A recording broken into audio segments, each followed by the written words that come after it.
Amis téléspectateurs, bonjour. Nous sommes le 28 novembre 2014 à la veille de l'ouverture de la francophonie.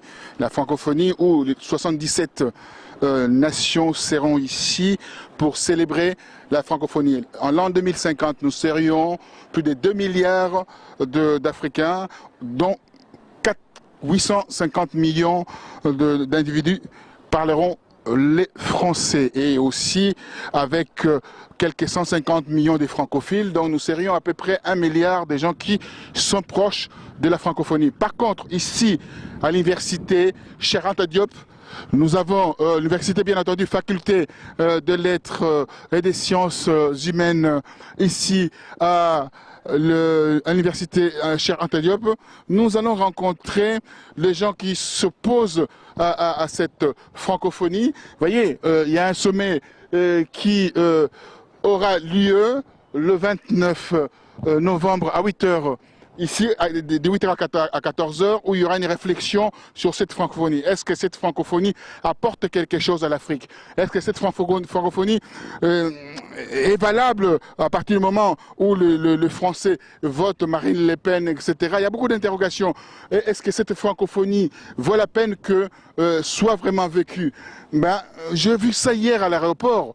Les policiers disent clairement, les policiers hier, quand je suis allé chercher le grand reporter Sabin Bongos, qu'est-ce qu'ils ont dit? Écoutez, nous, on n'a rien à faire de la francophonie. Et on regarde dans la ville, il n'y a rien qui montre que la francophonie est vraiment là et que demain, nous aurons la francophonie. Alors, je souhaitais avoir Freddy Moulongo qui va nous dire quelque chose par rapport à l'intervention de Malick Seck. Malick Seck qui est opposant, un jeune opposant de quarantaine d'années, qui va nous dire tout à l'heure pourquoi il s'oppose à la francophonie.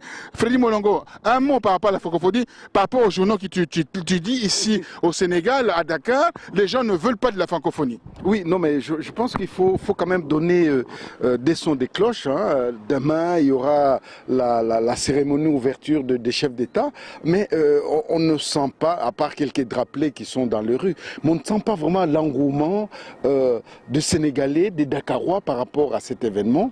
Est-ce que c'est les gouvernements Macky Sall qui a failli, ou pourquoi les Dakarois ne sont pas aussi très engagés par rapport à cela? Alors, nous avons fait de l'investigation et nous trouvons qu'il y a un colloque contre le sommet de la francophonie qui se tient ici à la faculté des lettres et des sciences humaines. Et donc on va essayer d'en comprendre beaucoup plus qu'est-ce qu'ils veulent exactement. Effectivement, si par exemple Marine Le Pen arrivait à être présidente de la République française, je pense qu'il y aurait beaucoup de points d'interrogation par rapport aux pays africains adhérents à la francophonie. Parce que la francophonie, c'est pas seulement le partage de la langue, mais c'est aussi les valeurs et les convictions, surtout les valeurs démocratiques, Roger Bongos. Or, on aimerait que les chefs d'État ne puissent pas transformer la francophonie en un syndicat entre eux. Vous voyez par exemple ce qui s'est passé au Burkina Faso. On nous dit que Blaise Compaoré aurait été proposé d'être secrétaire général de l'OIF. Alors qu'il a échoué dans son propre pays, alors qu'il a tué Norbert Zongo, alors qu'il a assassiné Thomas Sankara, voilà quelqu'un, parce qu'on l'a affublé des titres de grand négociateur, aller se retrouver comme ça au siège du secrétariat général, au poste du secrétariat général de l'OIF. Non, ça c'est des choses qui ne conviennent pas avec les valeurs de la francophonie. Alors, je pense que notre frère sénégalais, là, Malick Seck va essayer de nous dire pourquoi ils organisent ces contre-colloques contre les sommets de la francophonie, quels sont les objectifs, quels sont les enjeux auxquels ils s'y attachent, etc., etc. Alors Freddy, sans plus tarder, on n'a pas beaucoup de temps à perdre. Ça va commencer le colloque, la conférence, et là donc il faudra qu'on y aille très très vite.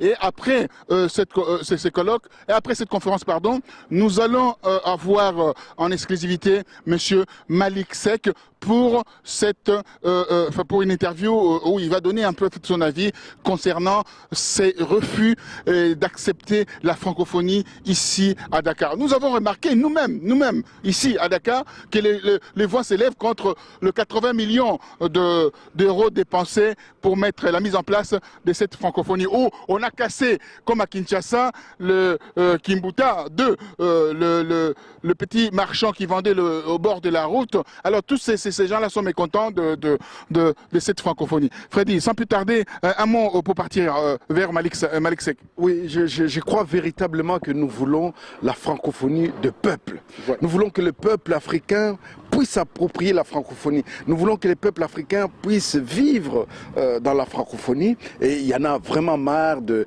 la francophonie bureaucratique, technocrate, où les gens décident sans que je crois qu'au lieu de chasser ces ambulants, ces marchands ambulants, on aurait pu les aider autrement, au lieu de casser tout ce qu'ils ont mis comme moyen, afin de pouvoir s'en tirer dans la vie quotidienne. Vous savez que c'est pas facile. On sent quand même que, même si le Sénégal c'est un pays démocratique, mais on sent quand même une paupérisation du peuple, et c'est normal que les gens cherchent à s'en sortir, et c'est pas en cassant des petits entrepreneurs ou des petits marchands qu'on arrive l'air étal, qu'on arrive à quelque chose, alors que les grands bonnets, hein, les koulouna cravatés, oui, et ils peuvent continuer à faire leurs affaires. Non, il faut un équilibre, il faut qu'il y ait une classe moyenne, et il faut surtout que les Sénégalais puissent mieux se sentir chez eux et qu'ils puissent bénéficier des richesses de ces pays. Voilà ce que je peux dire. Merci, on y va.